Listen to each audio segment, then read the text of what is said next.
Desde que ficou viúva, Mariana aprendeu que um nome pode virar maldição. No começo era só Mariana do João. Depois que o marido morreu na mata, virou Mariana do Azar. As galinhas adoeciam, a chuva atrasava, a colheita vinha fraca. Diziam que era porque a viúva olhou. Um dia, o vilarejo decidiu que não bastava mais falar. Tinha que tirar o problema de dentro. Empurraram Mariana e a filha pela estrada de terra, debaixo de grito e de reza. Disseram que, se não saíssem antes do pôr do sol, coisa pior podia acontecer. Ninguém ofereceu teto. Só apontaram o lugar que ela devia buscar abrigo, a floresta escura no fim da estrada. A mesma floresta que há anos o povo dizia ser morada de almas penadas e de um homem perdido de si. Você já pensou o que é ser jogada para fora de um vilarejo e descobrir que o único lugar que te aceita é justamente a mata onde ninguém entra nem para caçar? Parece história inventada, mas não é. Aconteceu no interior de Minas, em pleno século XIX. E o que a floresta sombria deu para essa viúva, ninguém ali embaixo poderia imaginar. Antes de continuar, já se inscreve no canal e deixa seu like. Porque o que Mariana encontrou na casa abandonada no meio da mata vai te surpreender de um jeito que você nunca imaginou. E me conta aqui nos comentários de que cidade você está assistindo essa história. Vou adorar saber até onde o dossiê do tempo está chegando.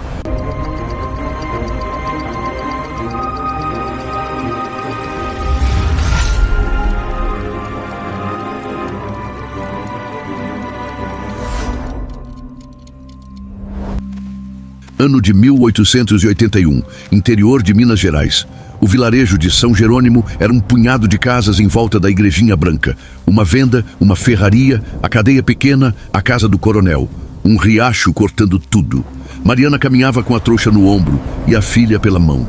O vestido preto, simples. Os pés descalços ralados pela estrada. A menina se chamava Clara. Tinha 9 anos. Olhos grandes demais para quem já tinha visto tanta coisa. Carregava um boneco de pano apertado contra o peito, era o que tinha sobrado da casa. Atrás delas, ninguém. O padre tinha olhado para o chão. O delegado achou melhor não se meter. As mulheres sussurravam nas janelas. Os homens fingiam não ver. Quem deu a sentença de fato foi o coronel Domingos de Sá. Na véspera, ele chamara Mariana na varanda da casa grande. O povo está inquieto. Ele falou sem rodeio.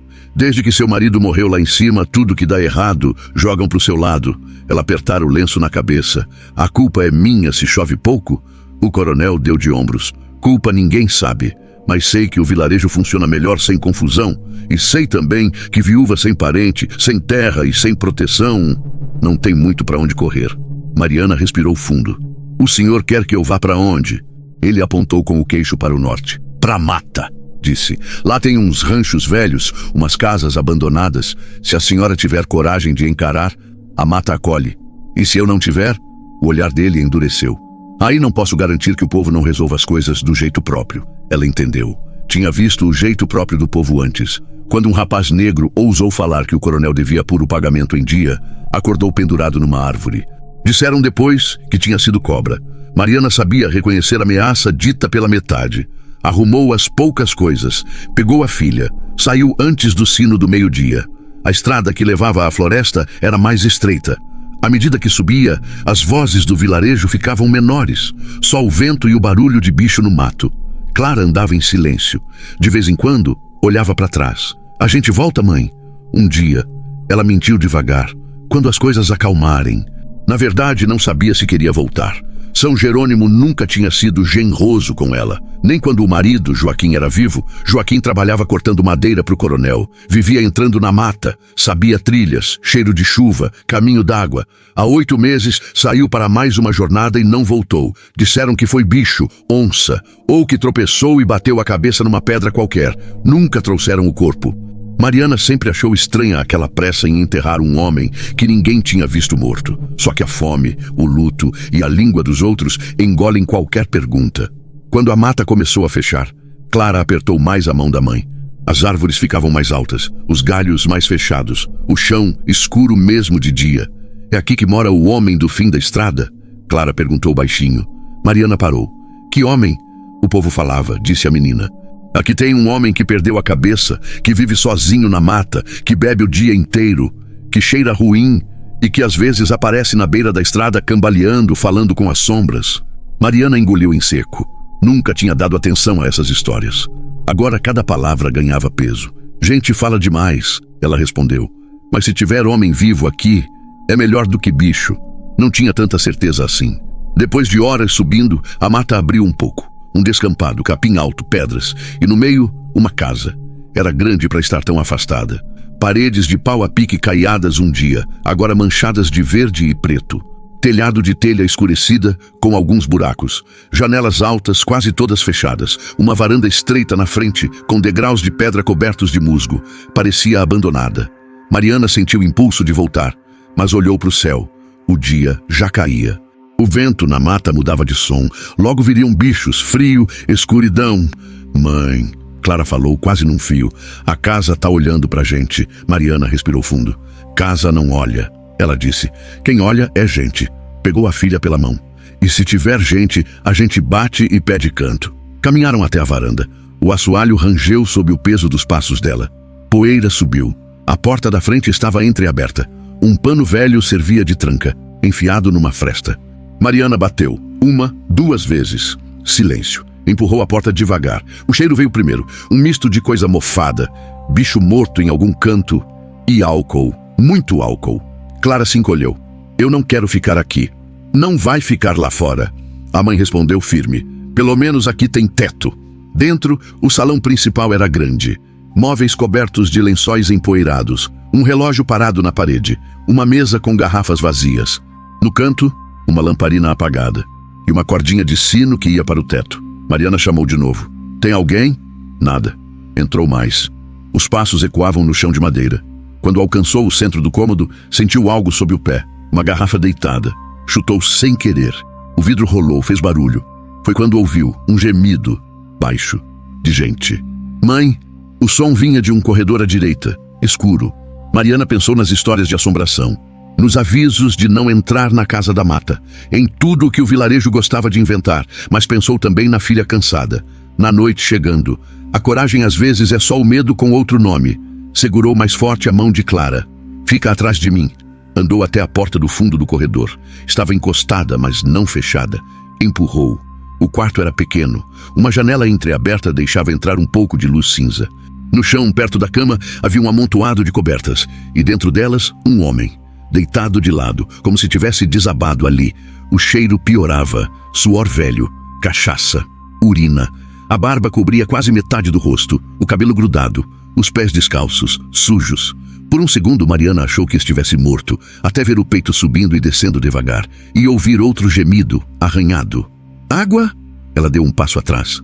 Mãe, é o homem do fim da estrada. Clara sussurrou.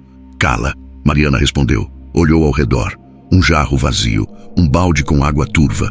Foi até a cozinha, achou uma quartinha com resto d'água limpa. Voltou, aproximou o copo da boca dele. Se tiver fingindo para pegar minha bolsinha, ela murmurou. Saiba que a única coisa que eu tenho é essa menina aqui. Encostou o copo nos lábios rachados. Ele bebeu com sofreguidão. Tossiu, abriu um olho. Demorou para focar nela. Quem é você? A voz saiu rouca. A gente podia perguntar o mesmo. Mariana respondeu. Mas vou começar. Sou só uma viúva que o vilarejo não quis mais. Trouxeram tanto medo para cima de mim que, no fim, o único lugar que sobrou foi essa mata. O homem piscou, confuso. Essa casa não é abrigo de ninguém, ele murmurou. É minha. Então o senhor está falido, ela retrucou. Porque eu tô dentro. E se eu sair hoje, minha filha dorme no mato. Ele tentou se erguer. O corpo não obedeceu. Vai embora, resmungou. Aqui não é lugar de gente. Não é mesmo? Mariana concordou. É buraco de bicho. E de homem que desistiu da própria vida. Os olhos dele faiscaram de leve. Melhor isso do que sair lá fora, ele disse. Lá tem gente demais. Ela respirou fundo. Eu não vou embora, falou por fim. Pelo menos até amanhã. Se o senhor quiser morrer, morre depois. Hoje, vai tomar banho. Clara arregalou os olhos. Mãe? Se essa casa vai ser meu teto, eu não vou respirar esse cheiro todo dia, disse firme. O homem riu, um riso sem graça, quase um soluço. Você não sabe quem eu sou. Sei que tá vivo, ela respondeu. E isso já é motivo suficiente para levantar. Ele ficou em silêncio, o olhar perdido num ponto da parede. Um trovão roncou ao longe. O vento começou a bater nas folhas do lado de fora. A noite vinha. A floresta fechava. Dentro daquela casa que o vilarejo chamava de mal assombrada, 3 vivos dividiam o mesmo teto pela primeira vez em muito tempo. E nenhum deles ainda sabia que, atrás daquele cheiro de cachaça e abandono, havia um sobrenome capaz de virar a vida de Mariana de cabeça para baixo. Mariana passou a primeira noite quase sem dormir. Deitou uma esteira no chão da sala. Cobriu Clara com o chale gasto. Ficou ouvindo a casa respirar. Cada estalo da madeira parecia passo. Cada rajada de vento nas folhas parecia voz. Do quarto do fundo vinham outros sons. O homem se virando na cama. Tosse seca. Às vezes um murmúrio perdido. Palavras que não dava para entender. Clara encolhida no peito da mãe. Mãe. E se ele levantar no escuro? Mariana olhou para o teto. Se levantar, a porta range. Ela disse. Eu acordo antes. Não sabia se era verdade. Mas mãe às vezes mente para dar sono. O dia amanheceu cinza. Um fio de luz entrou pela fresta da porta. A floresta cheirava a terra molhada. Mariana levantou devagar para não acordar a filha. Os ossos reclamavam. O corpo inteiro sentia a estrada do dia anterior. Foi até a cozinha. Era um cômodo grande com fogão de lenha apagado. Um pilão num canto, prateleiras vazias, alguns potes de barro e muita poeira. Achou um resto de fubá num saco. Separou um pouco. Esquentou água. Enquanto mexia o ango fino, pensava. Não sabia de onde vinha aquele homem. Não sabia o nome. Só sabia que estava vivo. E que alguém um dia construíra aquela casa grande no meio da mata. Ninguém levanta um sobrado desses sem história. Quando o cheiro da comida começou a subir, Clara apareceu. Cabelos desgrenhados. Olhos ainda pesados. A gente vai ficar aqui mesmo? Ela perguntou. Mariana mexeu a panela. Por enquanto, respondeu. Até eu achar coisa melhor. E ele... A menina apontou para o corredor. Ele vai fazer o quê?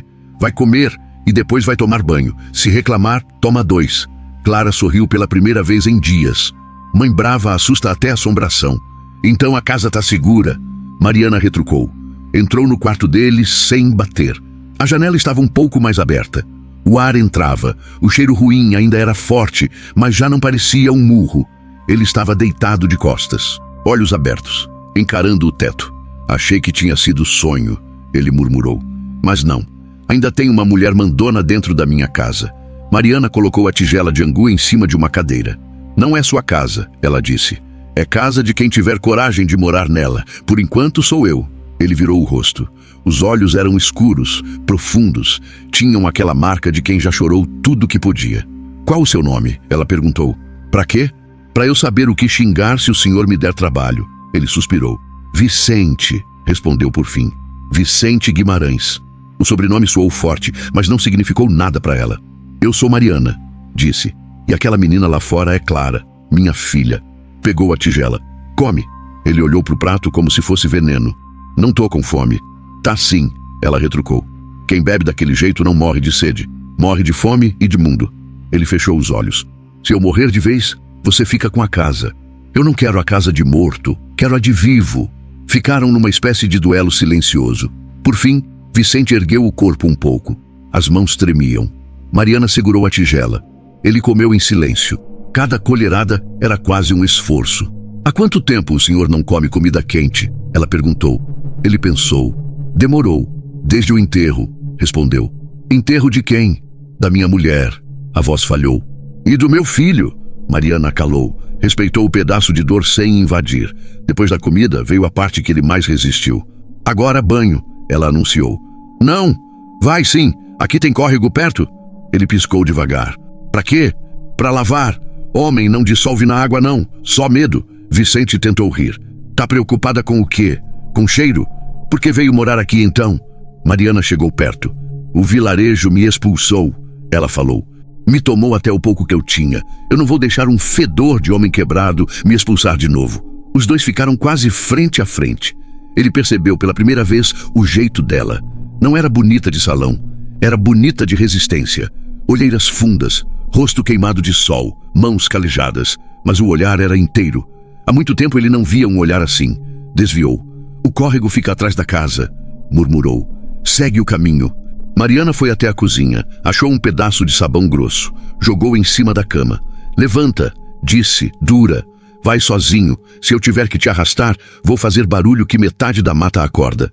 Ele demorou uns bons minutos, mas levantou. As pernas falharam um pouco. O corpo estava fraco de tanto tempo largado. Clara espiava da porta. Vicente passou por ela meio envergonhado. O senhor é o bicho-papão da mata? Ela perguntou. Ele parou. E o que dizem de mim? Que o senhor é um homem que perdeu o juízo, que bebe até cair, que fala com fantasma. Vicente deu meio sorriso. Fantasma me entende mais que muita gente, respondeu. Mas é tudo só eu mesmo. Saiu mancando em direção ao fundo. O córrego era um fio d'água clara correndo no meio das pedras. A mata ali parecia menos pesada. Vicente parou na margem. Olhou o reflexo torto na superfície. Quase não se reconhecia. Barba desgrenhada. Olheiras fundas. Uma cicatriz fina na sobrancelha. Lembrança de outro tempo. Lembrou de quando vinha ali com a mulher e o filho pequeno. Ele corria pela margem gritando. A mãe pedia para não se aproximar tanto. O nome dele queimou por dentro. Caio. 4 anos. Começou a tirar a roupa devagar. Cada peça parecia carregar anos. Entrou na água fria. O corpo reclamou. Mas à medida que o sabão passava, alguma coisa dentro dele se mexia. Era como se uma camada de abandono fosse se desprendendo junto com a sujeira. Demorou. Quando voltou para casa, o cheiro de cachaça ainda existia, mas menos. Mariana olhou de cima a baixo. Já é um começo, comentou. Agora falta o resto da casa. Os dias seguintes foram uma sequência de pequenas batalhas. Mariana limpava um cômodo por vez. Tirava lençol velho, sacudia poeira, varria o chão. Encontrava marcas de vida antiga. Um quadro torto de uma mulher muito arrumada, que não se parecia com ela. Uma cadeira de balanço com o assento gasto. Brinquedos quebrados num canto, uma bolinha de pano. Um cavalinho de madeira com uma roda faltando. Clara achou a bolinha. Mãe, tinha criança aqui. Mariana passou a mão pelos objetos. Teve, corrigiu. Agora, não sei. À noite, Vicente ficava sentado na varanda, com um copo na mão. Mariana notou que, aos poucos, a garrafa demorava mais para esvaziar. Ele encarava a floresta num silêncio estranho. O senhor vive aqui há quanto tempo? Ela perguntou certa noite. Ele demorou para responder. Desde que voltei do enterro. O enterro foi onde? Na vila de cima. Mais longe. Gente da minha família. E São Jerônimo? São Jerônimo tem medo de tudo que não entende. Disse curto. De mim, da mata, do que aconteceu. Mariana puxou uma cadeira. Sentou. Conta. Ele olhou para frente. Para quê? Porque preciso saber que tipo de homem dorme embaixo do mesmo teto que minha filha. Ela disse. Se o perigo estiver no vilarejo, tudo bem. Se estiver dentro dessa casa, eu saio. Vicente respirou fundo. Perigo não falta em lugar nenhum. Mas começou. Antes de virar o homem do fim da estrada, Vicente era só Vicente Guimarães, filho de gente rica de cidade maior. O avô tinha sido coronel de verdade, dono de fazenda, tropa de gado, casas na cidade. O pai não gostou da roça, vendeu metade. Foi morar mais perto do comércio, investiu em outras coisas. Quando o pai morreu, deixou alguma herança. Não era fortuna de barão, mas dava para viver sem miséria. Vicente não queria ser comerciante. Gostava de silêncio, de livro, de mata. Veio para a região para cuidar de uns pedaços de terra que ainda restavam da família. Queria plantar café, experimentar coisa nova. Foi numa dessas bandas que conheceu Elisa. Minha mulher, ele disse sem encarar Mariana. Ela era filha de um trabalhador da fazenda do avô. Tinha olhos claros, risada rápida. Se apaixonaram, foram morar naquela casa na mata. A casa tinha sido mandada construir pelo avô anos antes, como ponto de parada nas viagens. Depois ficou de lado. Eles reformaram um pouco. Fizeram dali o próprio mundo. O povo do vilarejo achava estranho, Vicente contou. Diziam que gente de nome não podia morar no mato com mulher de baixa. Mas ele nunca ligou. Quando Caio nasceu, o mundo pareceu caber inteiro naquele pedaço de casa. Tinha dias que a gente passava a tarde toda no córrego. Ele lembrava. Elisa cantava. Caio jogava pedra na água. Eu ficava só olhando. Um dia, tudo virou. Começou com tosse, ele disse. Aquelas febres que não passam. Primeiro no menino, depois nela. Mariana apertou as mãos no colo. Sabia o que era ver gente amada pegando fogo por dentro. Chamei doutor. Vicente continuou. Usei dinheiro, influência, tudo. Nada adiantou. Caio morreu numa manhã nublada. Elisa, 2 semanas depois, ele ficou só. Voltaram para a cidade para enterrar os dois na terra da família. Voltaram os corpos, mas parte dele ficou lá. Quando voltei para cá, não queria mais o mundo, disse num sopro. Só queria esquecer. Começou a beber. No começo, os amigos ainda vinham, depois cansaram. Os moradores do vilarejo passaram a vê-lo como assombração. É fácil transformar gente triste em monstro, ele falou. Ajuda quem precisa mentir para ganhar alguma coisa com isso. Mariana ficou pensando naquelas palavras. Ganhar o quê? Ela perguntou. Vicente sorriu de lado. Tem gente que lucra muito quando um herdeiro resolve sumir, respondeu. Mas isso é outra história. Ela franziu o senho. Que herdeiro? Ele hesitou. Eu. Naquela noite, Mariana não dormiu bem. Os pedaços da história dele ficavam rodando na cabeça. Herdeiro, família rica, casa na mata. Ao mesmo tempo lembrava da própria vida. Joaquim morto sem corpo. As dívidas que alguém colocou no nome dele sem explicar de onde vinham. O coronel apressado em tirá-la da vila. Clara virou na esteira. Mãe... a floresta vai deixar a gente ficar? Mariana olhou para o teto. A floresta não liga pra gente, ela respondeu. Quem liga são os homens. Sabia que cedo ou tarde algum deles ia aparecer ali, por bem ou por mal. Os sinais começaram no terceiro dia. Mariana estava na cozinha, socando alho num pilão. Queria fazer um caldo com o pouco de feijão que achara. Vicente mexia nos fundos da casa, tentando arrumar uma cerca caída. Clara catava gravetos. Foi Clara quem viu primeiro. Mãe! O grito dela foi agudo. Mariana largou o pilão e correu. A menina apontava para o chão, perto da entrada da mata. Tem pegada, marcas de bota, recentes. Não eram delas. Mariana andava descalça. Vicente, naqueles dias, mal saía da casa. Seguiram as marcas por alguns metros. Paravam perto de um pé de jatobá. Ali havia bituca de cigarro apagada. Tinha gente aqui, ela murmurou. Vicente se aproximou. Olhou as marcas. Tem vindo mais gente ultimamente, disse. Uns homens desconhecidos ficam na beira da estrada, nunca sobem. E hoje subiram, Mariana comentou. Ele assentiu.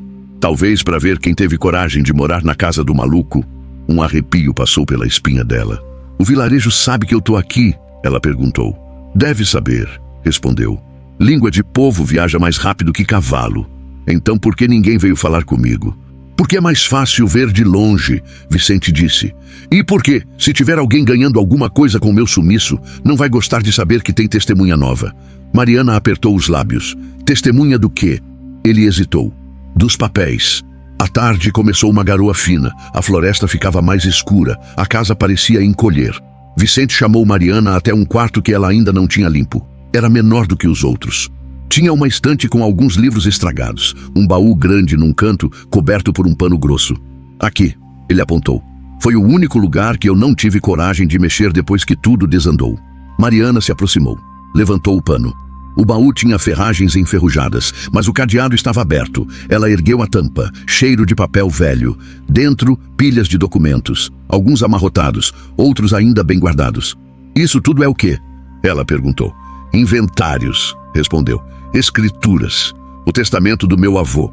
Mariana pegou o primeiro papel. Não entendia tudo, mas reconhecia a palavra importante. Propriedade, herança, legítimo herdeiro. E por que isso está jogado aqui? Ela quis saber.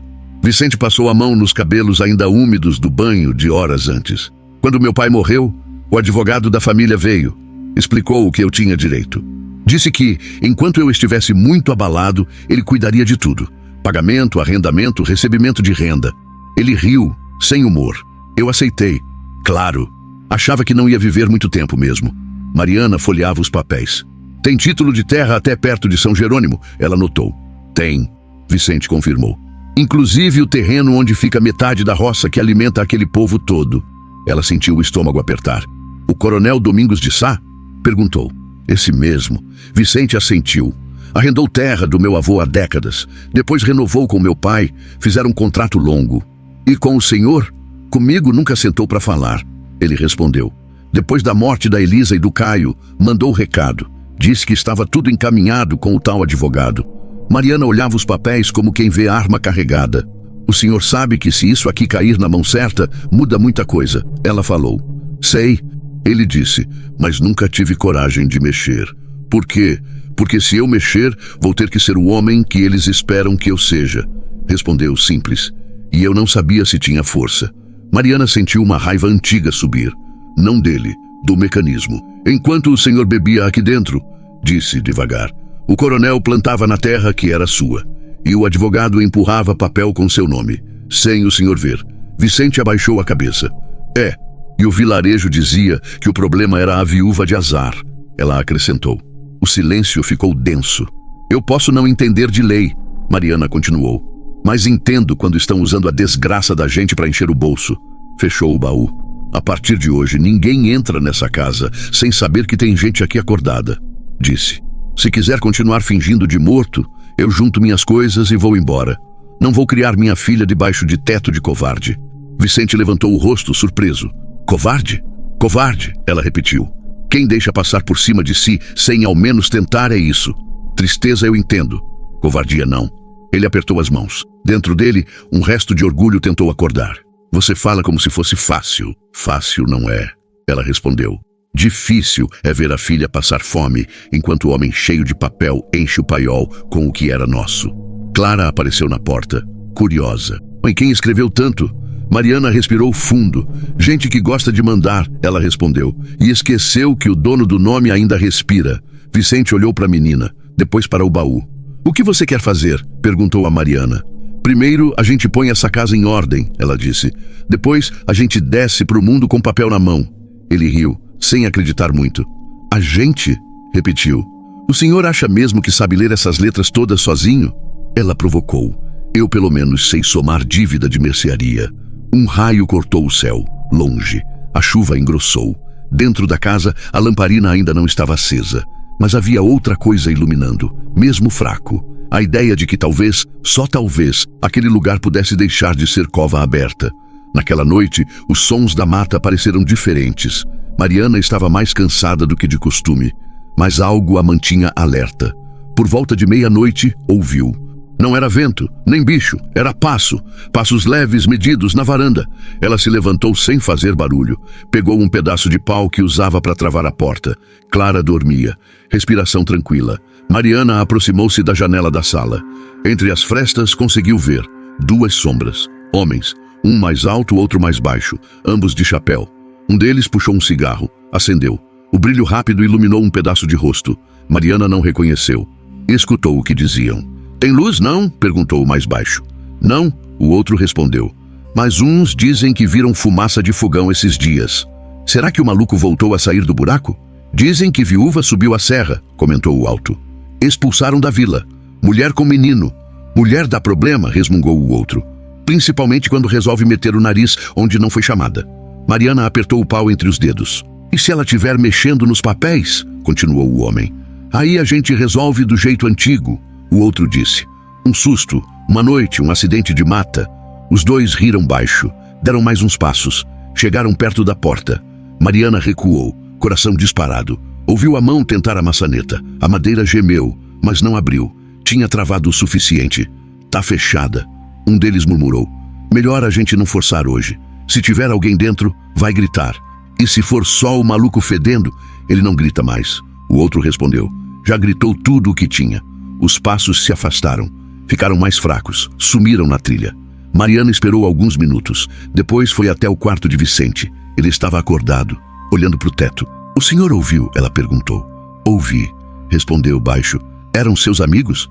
Ele engoliu seco. Um deles era. Quem? Um caixeiro que trabalha com o advogado, disse. Mas ele vem recolher pagamento de arrendamento nas vilas. Mariana sentiu um frio no estômago. Então já sabem que a casa não está mais vazia? Ele assentiu. Sabem. Ela sentou na beira da porta. O senhor ainda acha que dá para continuar fingindo que está morto? Vicente fechou os olhos por um instante. Quando abriu, havia algo diferente ali. Não era coragem inteira, mas também já não era entrega completa. Não, respondeu. Acho que não dá mais. Mariana respirou fundo. Então amanhã a gente começa, disse. O senhor me mostra tudo que tem nesse baú. Eu te mostro tudo que sei de desgraça em São Jerônimo. Ela se levantou. Se esse povo quer susto, completou. Susto é quando o morto levanta e vem cobrar. Vicente quase sorriu. Você é perigosa, Mariana. Eu sou mãe, ela corrigiu. Mãe com raiva é pior que qualquer coisa que inventaram nessa mata. Lá fora, a floresta continuava a mesma.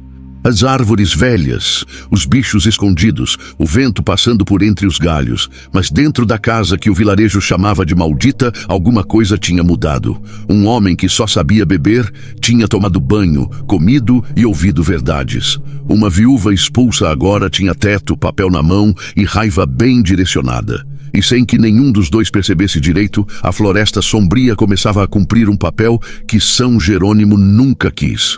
Dar abrigo. Não por pena. mas para ser palco de um acerto que o vilarejo faria de tudo para impedir. Na manhã seguinte à visita dos homens, a casa parecia outra, não porque estivesse mais limpa, mas porque agora tinha um inimigo claro. Mariana passou um pano grosso na mesa da sala, empilhou os papéis do baú em cima com cuidado. Vicente vinha atrás, ainda um pouco trôpego, mas desperto. Clara ajudava como podia, trazia tinteiro velho, caneta de pena ressecada, candeia. "Vamos começar pelo quê?" Mariana perguntou. Vicente passou os olhos pelas folhas. "Pelo testamento do meu avô", disse. "Se ele estiver aqui inteiro, metade da mentira cai na hora." Ela abriu o documento com delicadeza. A letra era bonita, desenhada. Palavras difíceis. Mariana lia devagar, sílaba por sílaba. "Declaro, por fim de vida, deixar bens." Ela murmurava. "Pro meu neto, Vicente." Parou, olhou para ele. "Único herdeiro legítimo", completou. Vicente desviou o olhar. "Eu sempre soube disso", confessou. "Só nunca quis ser herdeiro de nada." "Mas o coronel quis", ela retrucou. "E o advogado também." Folheou mais adiante. "Aqui fala das terras perto de São Jerônimo", apontou. "Arrendadas ao senhor Domingos de Sá por tantos anos." Vicente se inclinou. "O prazo acabou", ele disse surpreso. "Já tem 2 anos que esse contrato venceu." Mariana sentiu a raiva ferver. "E o senhor recebeu algum vintém nesse tempo?" Ele soltou um riso seco. "Nem cheiro." Clara, que acompanhava sem entender tudo, perguntou. "Mãe, isso quer dizer o quê?" "Quer dizer que estão plantando no que não é deles." Mariana respondeu. "E estão sustentando a vilazinha em cima de roubo." Passaram a manhã inteira mergulhados nos papéis. Mariana separava por montes, um só de escritura de terra, outro com recibo de arrendamento, outro com carta de advogado. Algumas estavam assinadas por Vicente, a mão tremida. "Isso aqui não foi o senhor que leu", ela constatou. "Só lhe botaram o papel na frente quando já estava de cabeça quebrada." "Foi", ele admitiu. "Eu assinava sem olhar, qualquer coisa que me livrasse de pensar no mundo." "Pois agora vai olhar", ela respondeu. Do lado de fora, a floresta parecia atenta. Os galhos se mexiam devagar. Um bando de pássaros passou alto, fazendo barulho. Era como se a mata fosse testemunha muda de um segredo que começava a ser desenterrado. À tarde, Vicente puxou um maço específico. "Isso aqui é o contrato com o coronel", disse. "Pelo menos o primeiro." Mariana leu com mais cuidado. Havia uma cláusula no fim. "Em caso de incapacidade do herdeiro", ela recitou, "a administração poderá ser temporariamente confiada ao advogado da família, Dr. Álvares de Campos, até restabelecimento do mesmo." Parou. "Incapacidade", repetiu.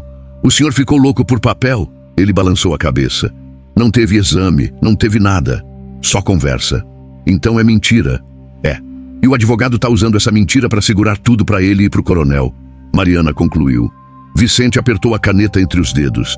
"Se eu for até ele", disse devagar, "e mostrar que estou inteiro, ele cai. Se o senhor for sozinho, cai é o senhor." Ela retrucou. "A essa altura, ele tem gente comprada na cidade, no cartório, na delegacia. E o que você sugere?" Mariana pensou um instante. "Primeiro, precisamos de testemunha que não coma do prato deles", falou. "Gente que conheceu seu avô, seu pai, que sabia dos papéis. Tem um padre", ele lembrou. "Padre Inácio.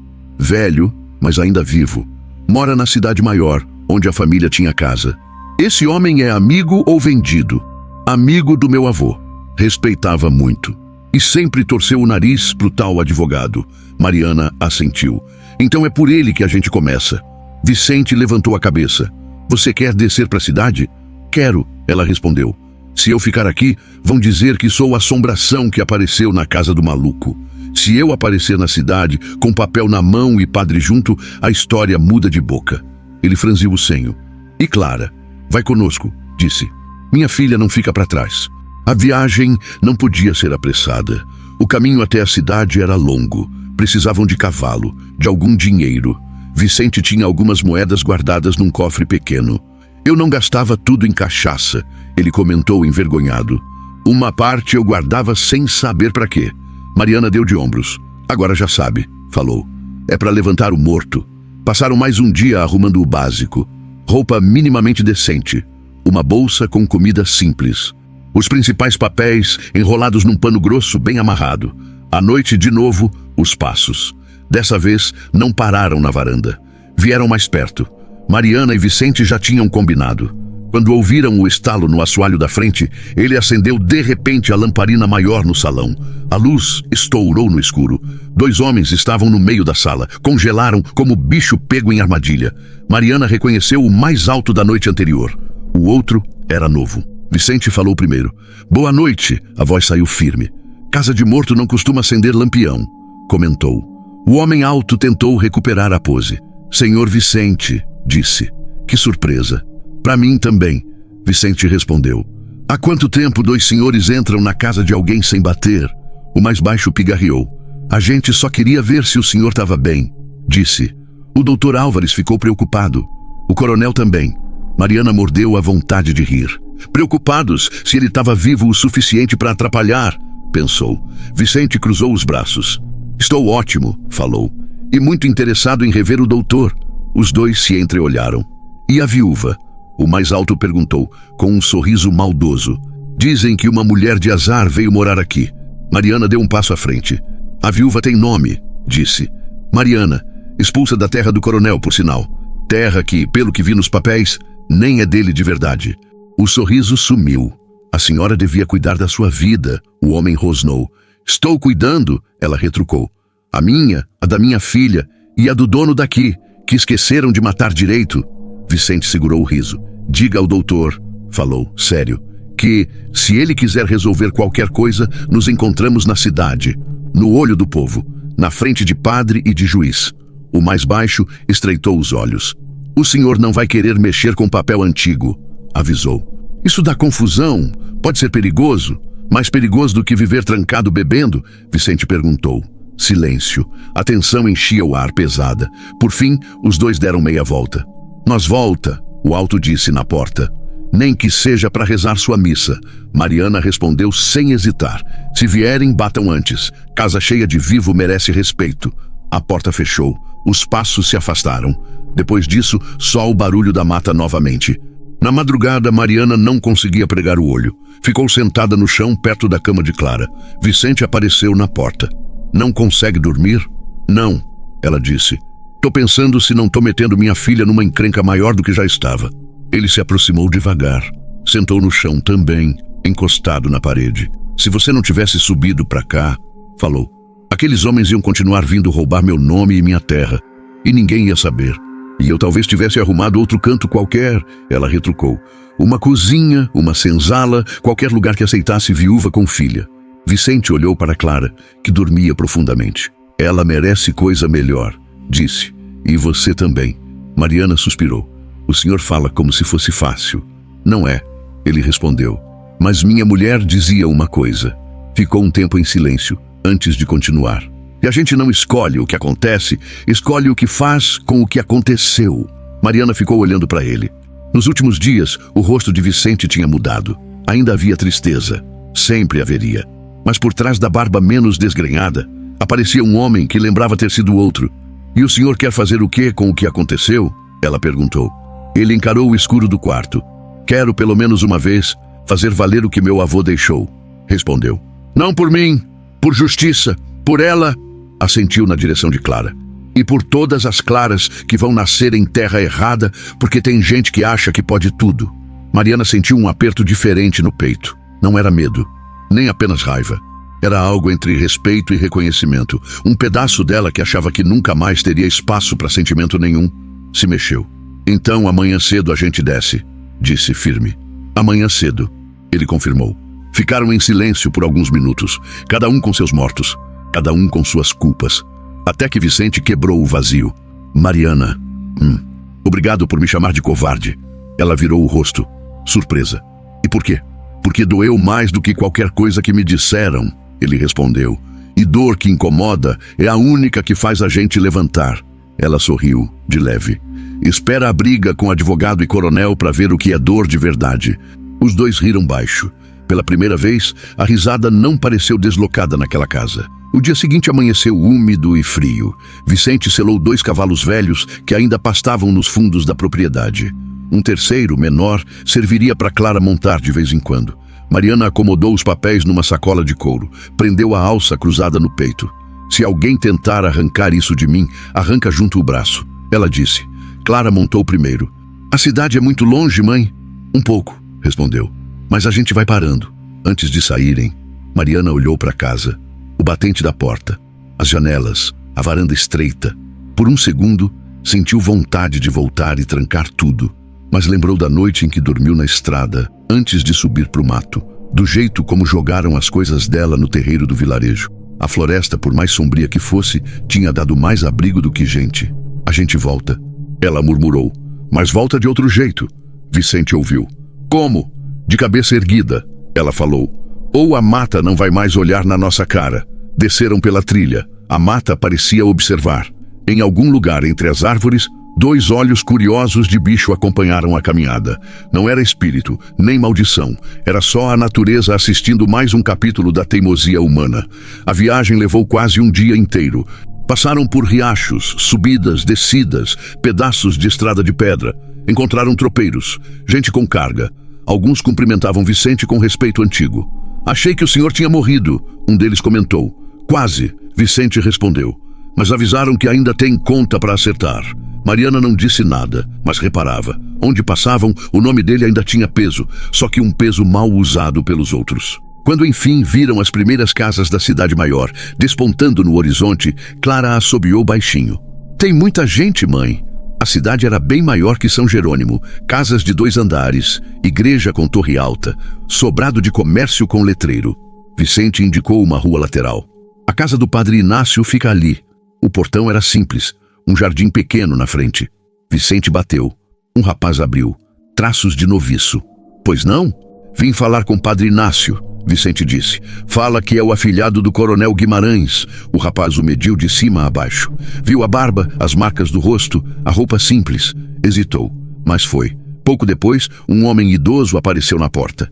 Cabelos brancos, rosto magro, olhos vivos. Quando viu Vicente, arregalou os olhos. Pelas chagas de Cristo, murmurou. Pensei que tivessem te enterrado junto com eles. Vicente abaixou a cabeça. Quase, padre, disse. Mas essa mulher aqui não deixou. Padre Inácio encarou Mariana. E quem é a senhora? Só uma viúva que cansou de ser empurrada para fora das portas, ela respondeu. Clara se encolheu atrás do chale da mãe. E essa é minha filha, completou. Clara. O padre abriu o portão. Entrem, disse. Acho que Deus resolveu me dar assunto para o resto da vida. Dentro da sala, o cheiro era de velas apagadas e livro velho. Sentaram. Vicente contou tudo. Com algumas pausas, alguns silêncios, da morte da mulher e do filho, do buraco de bebida, do baú de papéis, dos homens rondando a casa, de Mariana, da expulsão de São Jerônimo. Padre Inácio ouviu sem interromper. Às vezes, fechava os olhos. Quando Vicente falou o nome do advogado, ele suspirou. Eu sabia, murmurou. Sempre soube que aquele homem tinha olho mais grande do que devia. Mariana colocou o maço de documentos em cima da mesa. Padre, eu não sei ler tudo isso direito, disse. Mas basta uma vista rápida para ver que estão usando a desgraça dele para fazer fortuna às escondidas. Ele pegou o testamento do avô de Vicente. Leu em silêncio. Isso aqui vale ouro, comentou. E não tô falando de dinheiro. Depois abriu algumas cartas do advogado. A expressão foi ficando mais fechada. Aqui tem coisa feia, disse. Ele se declara administrador definitivo dos bens, como se o herdeiro não existisse mais. Por isso começaram a me chamar de morto. Vicente comentou amargo. O padre ergueu o olhar. E você ajudou meu filho, falou. Quando se tranca na mata e se entrega à garrafa, quem não presta aproveita. Vicente assentiu. Eu sei. Padre Inácio se levantou. Começou a andar pela sala, mãos nas costas. A lei é lenta, disse. E a justiça dos homens é cheia de buracos. Mas ainda é justiça, virou-se para eles. Vai ter que ser na base do escândalo, continuou. Na frente do escrivão, do delegado, de quem mais couber. Mariana o encarou. O senhor ajuda? Ajudo, respondeu. Seu coronel Guimarães salvou minha família da miséria uma vez. Eu devia essa. Ajeitou a batina. Vamos fazer assim. Amanhã de manhã, vocês vão comigo ao cartório. Levam esses papéis. Eu testemunho que conheci o avô, o pai, que via esse testamento nascer. Olhou para Vicente. E você, meu filho, disse, vai ter que olhar na cara de todo mundo. Sem fugir. Vicente respirou fundo. Eu vou. Mariana sentiu um frio na barriga.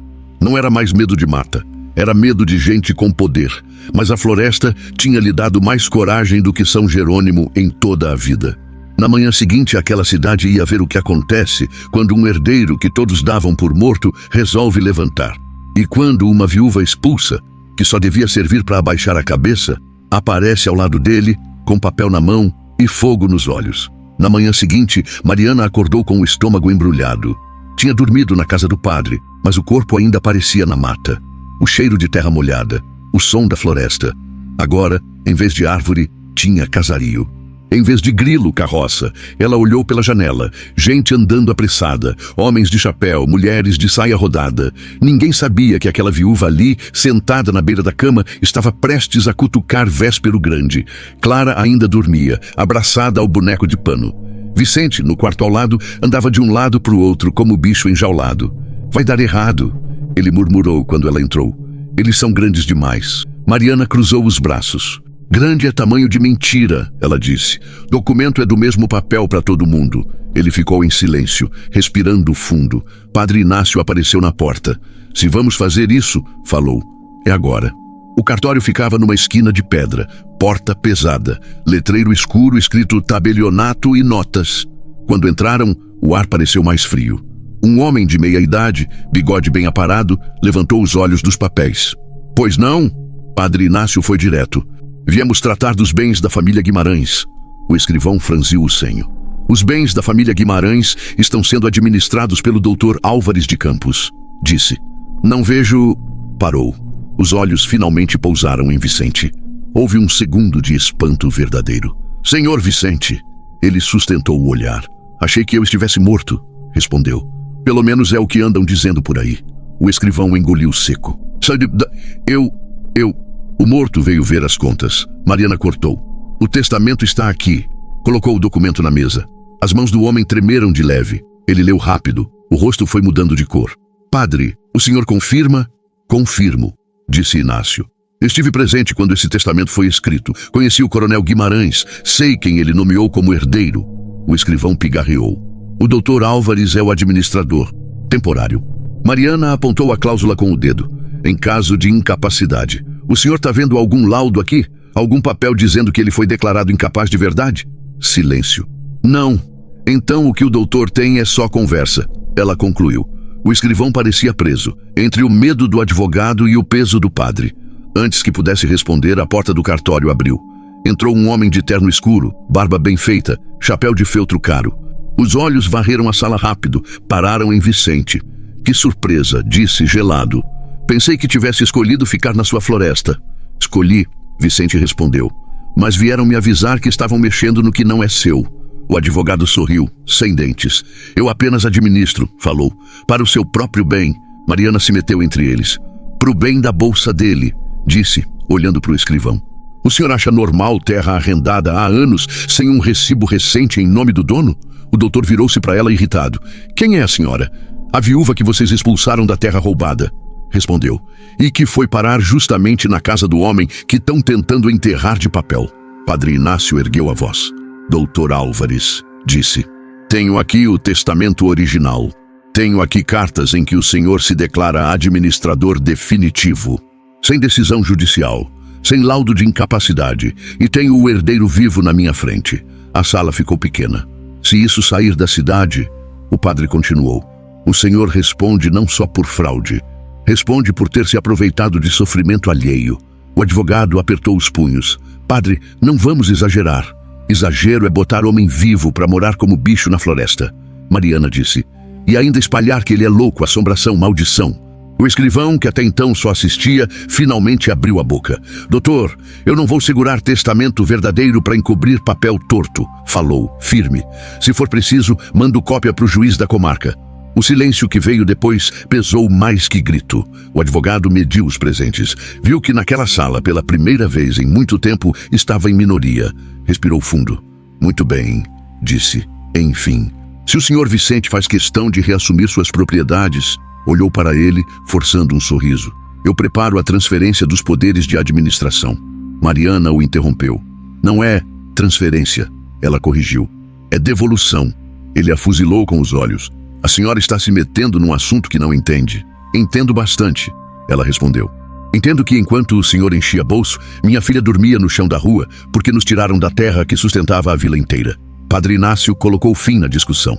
Doutor, falou, arrume o que tiver que arrumar. Com recibo, com data, com reconhecimento em cartório. E saiba que, se faltar um centavo ou um palmo de terra, vou pessoalmente à capital levar tudo isso. O advogado apertou a mandíbula. Muito bem, repetiu. Passa aqui em 3 dias. Saiu batendo a porta. 3 dias se arrastam quando a gente espera o que nunca teve. Mariana ficou hospedada na casa paroquial com Clara. Vicente ajudava o padre em pequenos serviços, como se o trabalho evitasse que a cabeça voltasse para os buracos escuros. À noite, ela pensava na mata, na casa, na varanda pequena. Pensava também no vilarejo. Será que tinham dado por falta dela? Ou era mais uma boca a menos para apontar? Clara, por outro lado, parecia gostar da cidade. Tem mais coisa para olhar, ela dizia. Mas eu gosto mesmo é da floresta. Por quê? Porque lá é quieto, respondeu. E porque foi o único lugar que não mandou a gente embora. As palavras da menina doíam mais do que qualquer sermão. No dia marcado, voltaram ao cartório.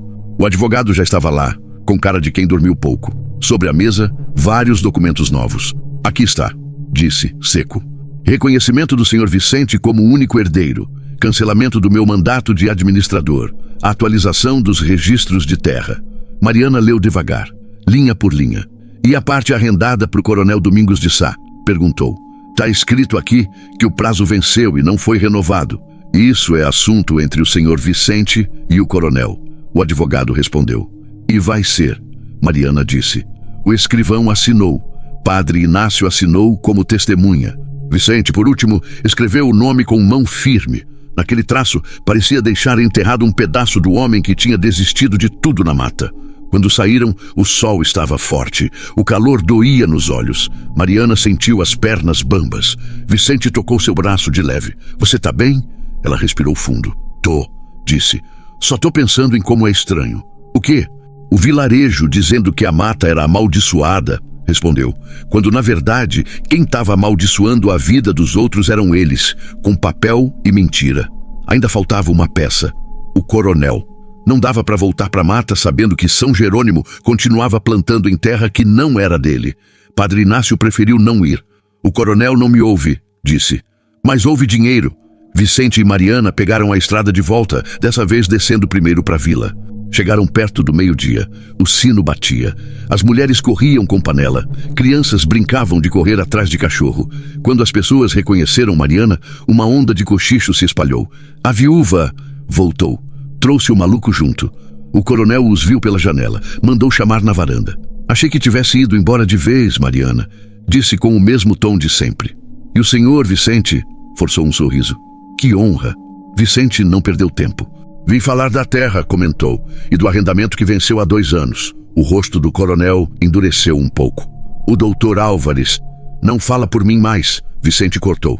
Tenho aqui papel novo. Testemunha, registro. Tudo certinho. Mariana tirou o documento da sacola. Entregou. O senhor está plantando em terra que não é sua, disse. E despejou gente que devia pelo menos ter direito a dormir em pé, não na rua. Ele leu rápido. A testa franzida mostrava que entendeu. Vocês querem o quê? Perguntou seco. Justiça, Mariana respondeu. Não vingança, Vicente completou. Eu podia mandar tirar tudo, disse. Planta, gado, cerca. Mas não é o povo que tem culpa, é quem manda errado. O coronel inspirou fundo. E qual é a proposta? Metade da colheita dos próximos anos vem direto pro herdeiro. Mariana começou. E parte dela vai para uma coisa que o senhor nunca fez. Escola e remédio para esse povo. Ele a encarou. Desde quando viúva que nem de lá resolve destino da vila? Desde que a vila jogou ela no mato. Ela rebateu. E a mata devolveu com papel na mão. Vicente segurou o impulso de rir. Se o senhor aceitar, disse, assinamos novo contrato. Com prazo, com recibo. Todo mundo sabe quem é dono de quê. O coronel pensou.